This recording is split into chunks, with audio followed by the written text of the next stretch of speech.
Rowie, what are you doing? Rowie, it's getting puffed. The harder you jump and the faster you go and the harder you go, the more energy you need. So to get fit, you've got to get puffed. To get puffed, you need energy. To get strong, you've got to lift heavy. To lift heavy, you've got to have energy. Where does the energy come from, and when should you put the energy in? So there's a lot of questions about, should I eat before I exercise, during my exercise session, or after my exercise session, or a combination of all three? What's the best food to eat? Should I drink? What should I drink?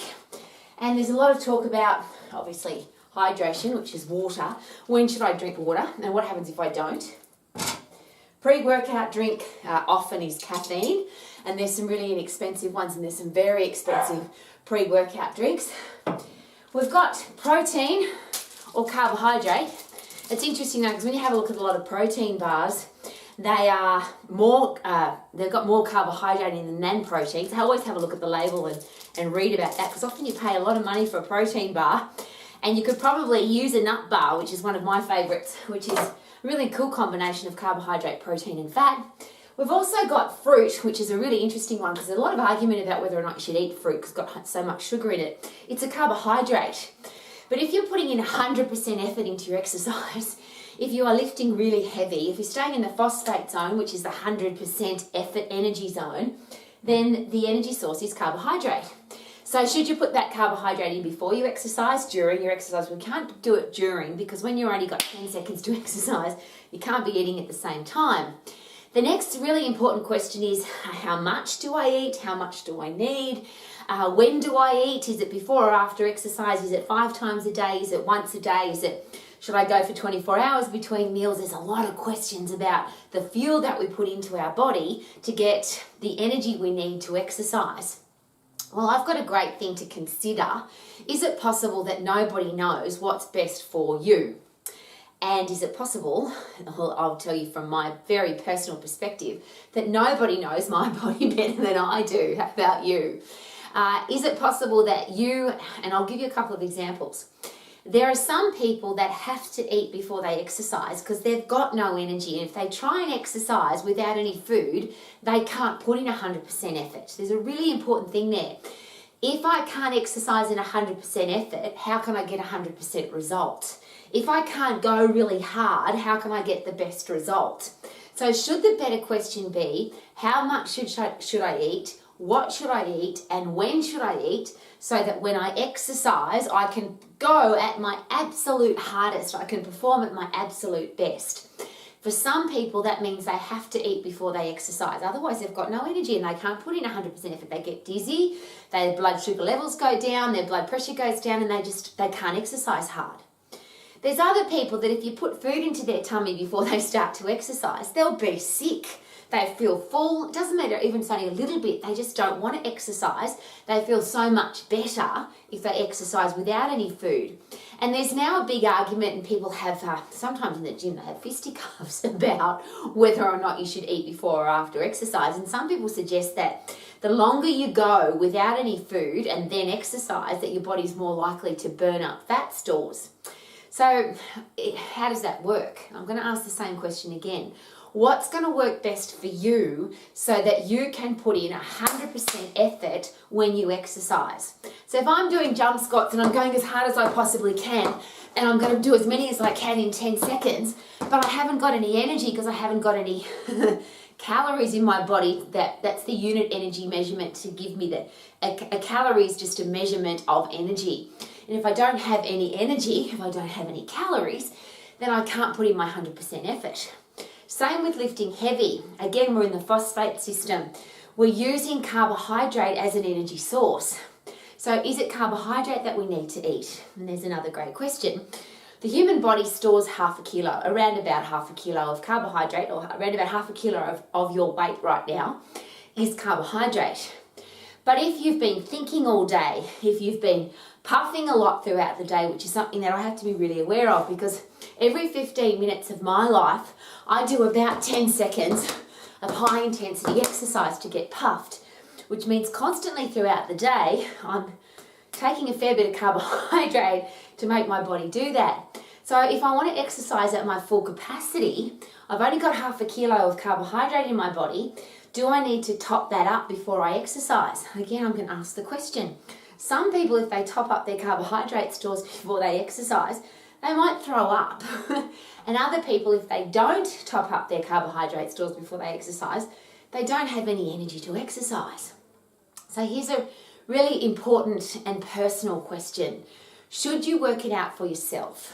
There's plenty of gurus and experts and social media influencers and exercise physiologists and doctors and personal trainers and exercise professionals and personal exercise coaches. There's a full range of those who'll give you a whole heap of information about what you should do. I'm going to ask you, I am an exercise professional, but I'm going to ask you this question. What's going to work best for you, and should you work it out for yourself? Because regardless of what the science says, regardless of what the guru says, regardless of what the science, if the science works for the guru, it might not work for you. So let's work out how it's going to be best for you.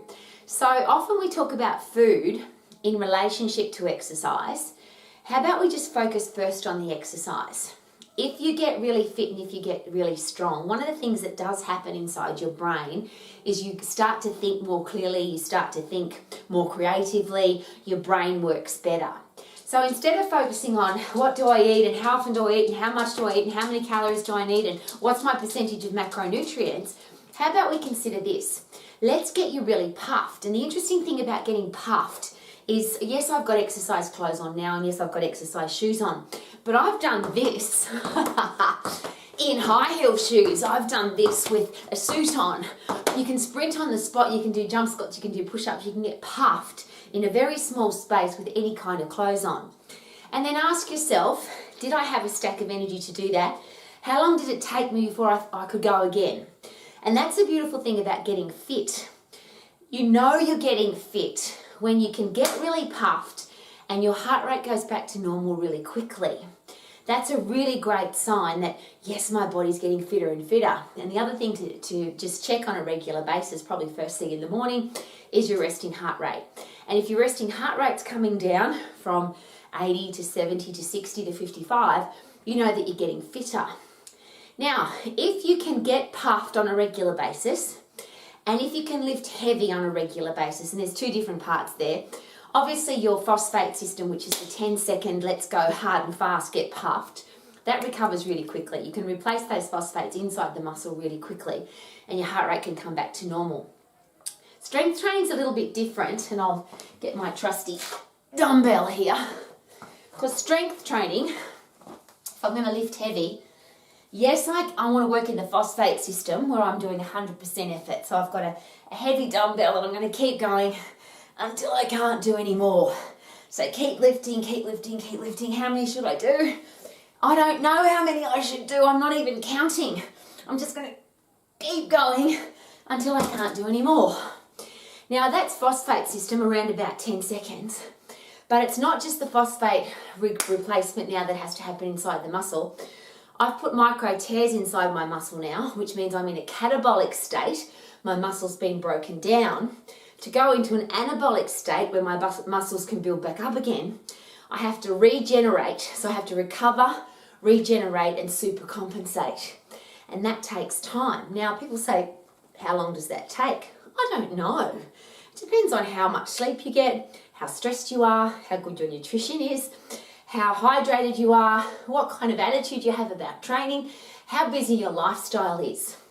So what do I go back to? How do I fuel my body for that? The fuel is the same. I need to have carbohydrate for my brain.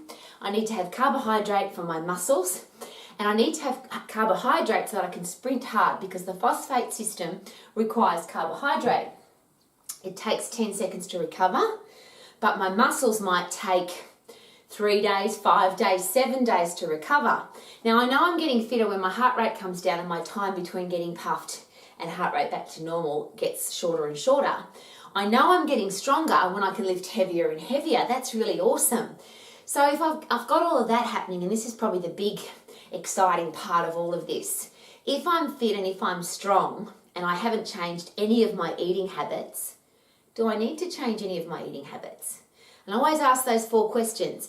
Do I have a stack of energy? Am I performing at my best? Do I love what I see in the mirror? And am I getting the results that I want from my exercise plan? Let's start with that, my exercise plan. If the answer is yes, why would I change what I'm eating? Now, a lot of people do. If people are eating chips and lollies and takeaway food and what's considered junk food, and then they start exercising, it seems to be that if I'm coming into the gym to do jump squats and lift heavy things, I don't want to eat lollies and chocolate and biscuits and takeaway food. I don't, my headspace doesn't go there. I'm thinking about what is the high performance food that I can eat to make sure that I've got the energy to exercise. One of the other really interesting things is after you've puffed and after you've lifted heavy, it seems to be that one of the last things that you want to do now is go and eat junk food, lollies, chocolate, cake, ice cream, takeaway food, because your body is in this state of almost euphoria. I've got a brain full of dopamine, reward drug, serotonin, satisfaction drug. I've got endorphins pumping through my brain. I've got brain-derived neurotropic factor working inside my brain, helping me to grow new brain cells and to change the way I think. So it seems to be that after you exercise, it seems that most people don't want to go and eat junk food. One of the beautiful things about exercise, it's almost like if you focused on the exercise and just forget the food, leave it alone. It seems that food is very controversial, contradicting, makes you feel guilty, some foods if you eat it, and you miss it if you don't have it, and I don't want that for anybody. How about you? I would love people to love their food, all of it, whether it's lollies and chocolates and takeaway food and biscuits and cake, or whether it's fruit and nuts, or whether it's a protein bar, because some people just love them. My only question about protein bars is, I said before, I have a bit of a giggle.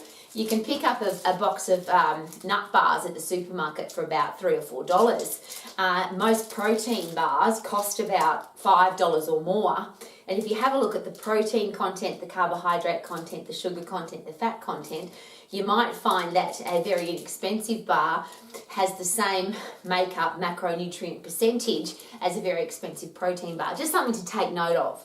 So how about this? Rather than have somebody tell you what to eat, when to eat, how much to eat, how often to eat, whether you can or can't eat it, don't eat that, it's bad for you, have to eat this, it's good for you, you don't even bloody like it. How about get really fit and get really strong and see what happens after that? The beautiful thing about getting puffed is you pump those happy drugs into your brain, so you start thinking differently all by yourself. The great thing about getting strong is your body feels stronger, mentally and physically tougher and stronger. So is it then possible that our own brain will come up with the best way for us to eat? And when people say to me, Rowie, just tell me what to eat, as I always share, I'm not your mum and I'm not your school teacher, and when we were kids, our mums and our parents and our school teachers told us what to eat, when to eat, what to wear, when to go to bed, when to study, and I hated it. As an adult, how about this? How about eat when you're hungry, stop eating when you're full, eat all the things that you love and don't waste calories on the things that you don't love. Leave food alone, get your body really fit and really strong, and how about we see what happens? Wouldn't it be exciting that if you got really fit, got your breath back quickly, recovered quickly, had a low resting heart rate, that's the definition of fitness. If you get really strong, it means you can lift heavier and heavier and heavier. And the beautiful thing again is about when you lift heavy, it's not just that you get stronger, it's the fast twitch muscle fibers that you maintain and keep so that you don't get old. So there's a lot of people that they exercise, but they exercise slowly, they exercise at 50% effort.